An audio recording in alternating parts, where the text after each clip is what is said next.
A paz do Senhor, meus irmãos, vamos para mais uma aula do nosso curso, Tópicos de Teologia Sistemática.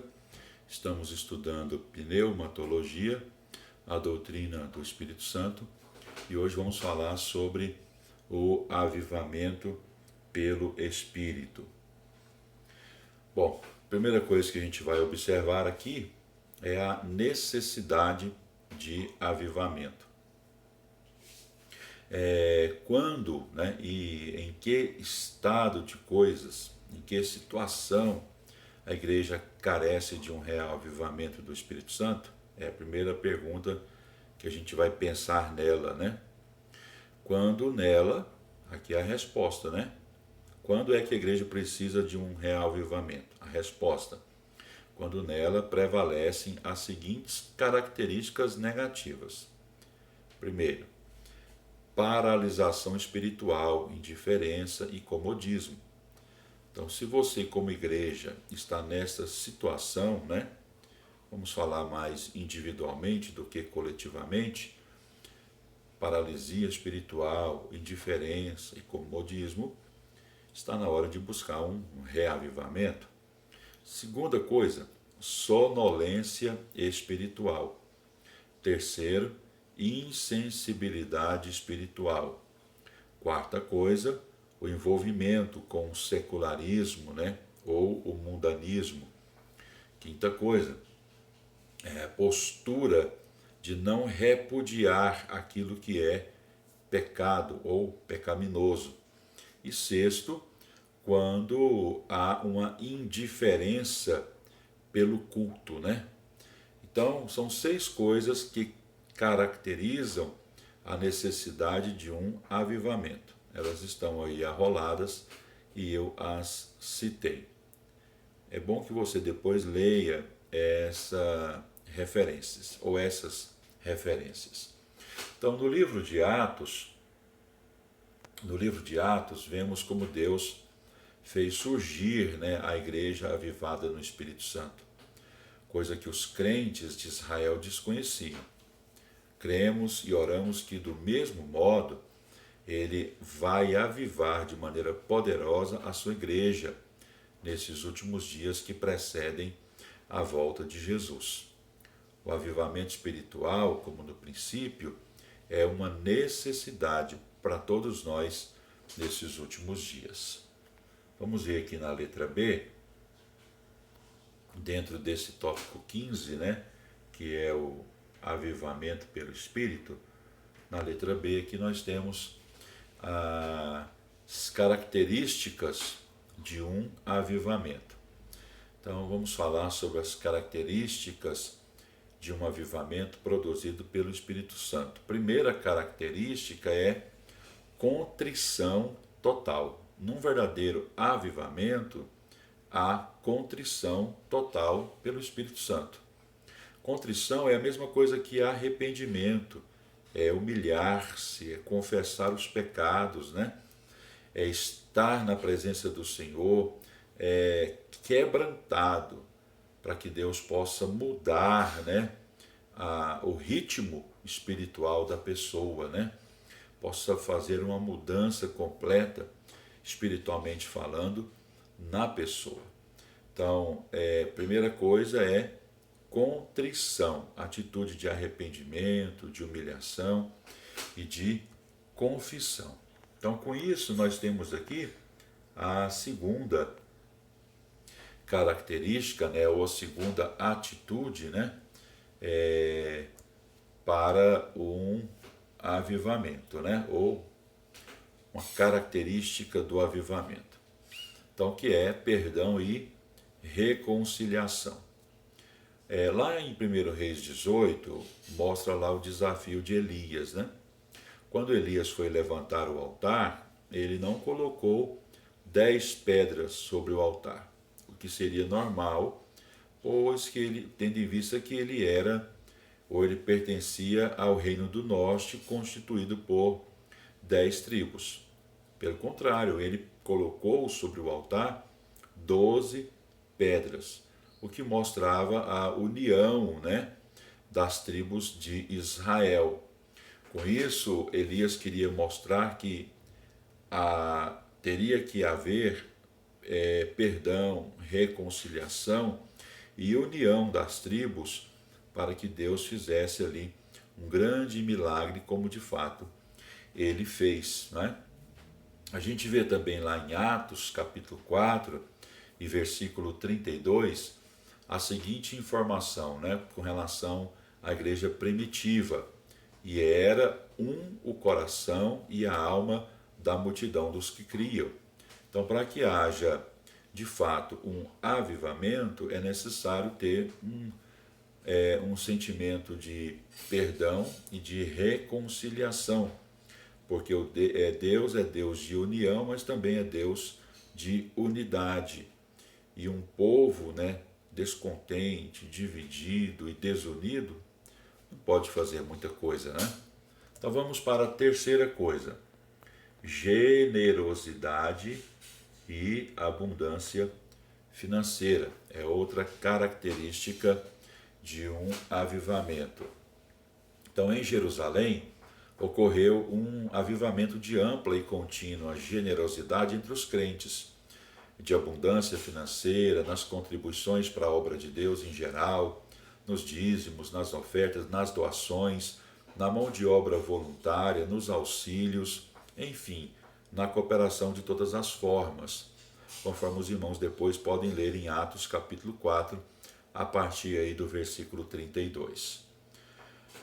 Além dessas características, quando há um avivamento, uma das características, né, que a gente está falando aí no terceiro, é também a restituição aos outros de tudo aquilo que for alheio, né, que porventura estiver em nosso poder. É emprestado, não é dado, né? Então tem que ser devolvido. O prejuízo foi dado, mas ele tem que ser pago, né? Vamos dizer assim. Vamos aí para a quarta características de um avivamento: santidade interior e exterior. Então, segundo o modelo bíblico, o reavivamento resulta em santidade do crente em toda a sua maneira de viver, conforme o texto de 1 de Pedro, capítulo 1, versículo 15. Se um avivamento não resultar nisso, né, nessa mudança de vida, tudo não vai passar de um mero entusiasmo ou emoção, né? Então a santificação ela deve ocorrer em todo o vosso espírito e alma e corpo, conforme está em 1 Tessalonicenses, capítulo 5 e versículo 23. Isso significa que devemos ser santos em nosso viver, né? E em nossa conduta, isto é, em nosso caráter internamente e em nosso proceder externamente. Nossa vida natural é uma série diuturna de hábitos, práticas e costumes que podem ser bons ou maus, ou um misto dos dois. Então é evidente que um povo santo, porque pertence a Deus, deve ter costumes santos. Vamos aqui para a quinta característica de um avivamento, que é a evangelização e missões. Então, o avivamento promovido pelo Espírito Santo move e leva a igreja a evangelizar e a fazer missões, né? Essa é uma atividade, né, de uma igreja avivada. Sexta, louvor e adoração, né? Uma igreja avivada não precisa de superstars, estrelas, famosos, né? A igreja, né, ela, quando está avivada, ela tem ali verdadeiros adoradores, né, que adoram a Deus em espírito e em verdade. Sétima característica de uma igreja avivada é o batismo com o Espírito Santo e renovação espiritual. Sobre esse assunto a gente já falou em outras oportunidades, né? Oitava característica é intercessão e jejum. A nona característica é uma valorização da palavra de Deus. Na maioria dos avivamentos, né, lá do Antigo Testamento, houve lá uma grande, né, movimentação em torno da palavra de Deus. E em Atos, né, a gente percebe, né, que a palavra de Deus alcançava as pessoas. Esse avivamento alcançava também as casas das pessoas, né? Então a palavra de Deus deve estar em evidência em todos os avivamentos. A 10ª característica de um avivamento é a destruição de ídolos, né? Então o verdadeiro ídolo, né? O verdadeiro avivamento, melhor dizendo, o verdadeiro avivamento leva o crente a destruir os ídolos do coração, que são os piores ídolos que podem existir, né? Quais ídolos do coração a gente poderia citar? A riqueza, a necessidade do sucesso, o desejo, né, de ter status, e outros, né, que a gente poderia também citar. Então, para haver avivamento é necessário destruir os ídolos, principalmente aí os ídolos do coração.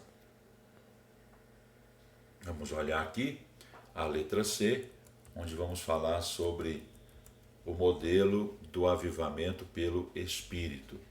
Então, a solução divina para neutralizar, deter e restringir os males que atacam os crentes nesses últimos dias é um verdadeiro avivamento segundo o modelo bíblico, que é sem inovações antibíblicas, sem manipulações humanas, né? O Espírito Santo, ele é soberano. Então, que o Senhor nos ajude, né, a termos uma vida avivada, mas conforme os padrões de sua palavra. Vamos aqui para o último, que é a letra D. Avivamento na casa de Deus e no lar. Então, somente o verdadeiro avivamento nos leva a amar, zelar e ser assíduos na casa de Deus. O avivamento deve acontecer igualmente na família, no lar cristão. Não podemos ter igrejas avivadas, despertadas, renovadas, santificadas, com lares distanciados de Deus, indiferentes e mesmo refratários ao avivamento espiritual. Há várias passagens que comprovam esse avivamento a partir da família. Nós temos lá Gênesis 35, de 1 a 7, e esses seguintes aí que estão na tela.